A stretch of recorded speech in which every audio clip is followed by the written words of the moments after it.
Hello, this is Haiku here for some more historic Pauper deck techs to play during Midweek Magic. I'm going through the Orzhov decks today. Orzhov has some cool stuff, but kind of a little bit has to do some funny things to get cheap removal, or I guess 1 mana removal. So I'll start with the party deck. So I talked about how there was a black mono black party deck, and as well as a mono black zombie deck that utilizes Gem Palm Polluter. But actually, I think Changing Outcast and Shapeshift and Faceless Agent work better in the party deck rather than in the Gem Palm Polluter deck. So this is the party deck, basically utilizing Malakir Blood-Priest, but then the white cards give us some pretty good stuff. So a 1-drop, always nice to have, that transforms into 4/3 eventually later in the game to keep beating down.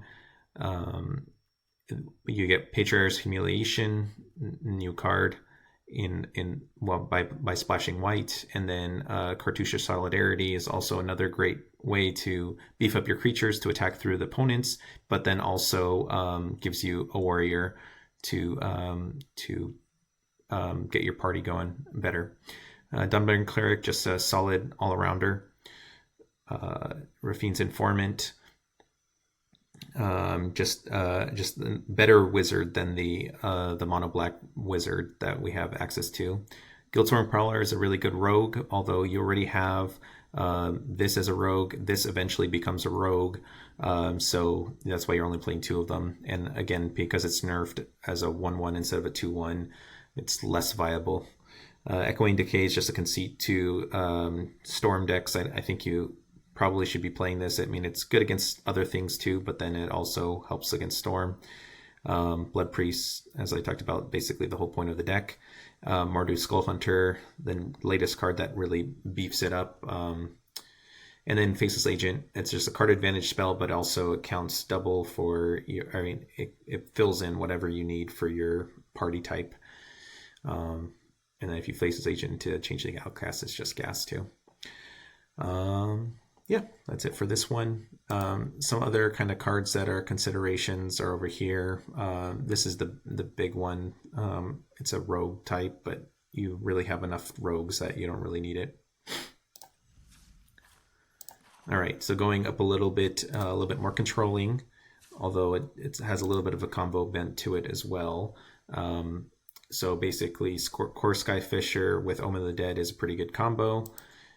We all know this, but then this deck then just utilizes the aggro-ness of Hopeless Nightmare with Scoured Skyfisher and Okiba Reckoner Raid, and then just uses Throbbing Inspector as another 1-drop.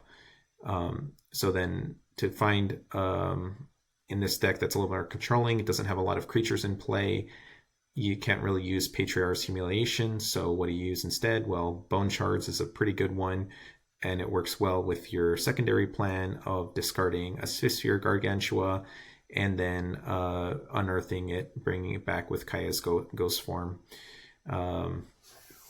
Basically, you get to keep it forever by using Kaya's ghost form on it.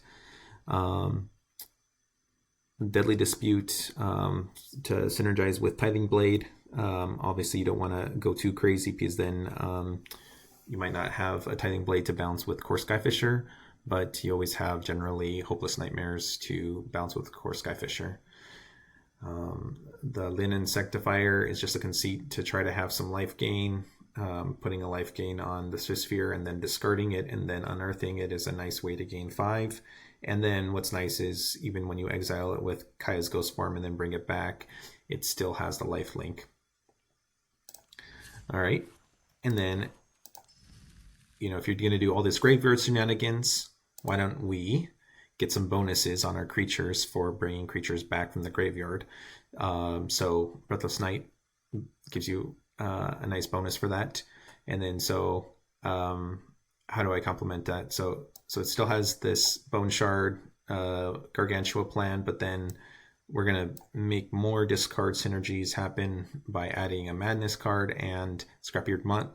And then what's nice is with the Thriving Lands, you can choose red if you have all your colors, and then eventually unearth the Mutt, which also feeds back into making your Breathless Knight better. So the unearth here also makes your better. Kaya's Ghost form, with some forms of removal, works with Breathless Knight.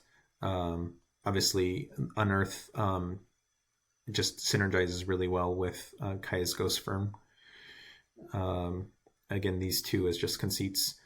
Raffine's Informant is just another way to enable the discard and get the stuff moving. And then Unearth, you're generally unearthing Breathless Knight to make it a 3/3, but unearthing Raffine's Informant is also a reasonable play. And then Reckoner Raid for the gain life and a little bit of a aggro beatdown, and Inspector just because it's overall just a solid card as far as getting you consistent draws. So those are the 3 Orzhov decks. Hopefully you guys enjoy the variety that Orzhov has. I like that Orzhov kind of thematically pays off with the tithing and the life drain, which is also pretty good. Again, because the dominance of red decks, you generally life gain is actually at a premium in Historic Pauper. So hopefully, if you're getting run over by aggro decks, these decks are pretty good options for keeping up with them. See you for another Deck Tech. Bye bye.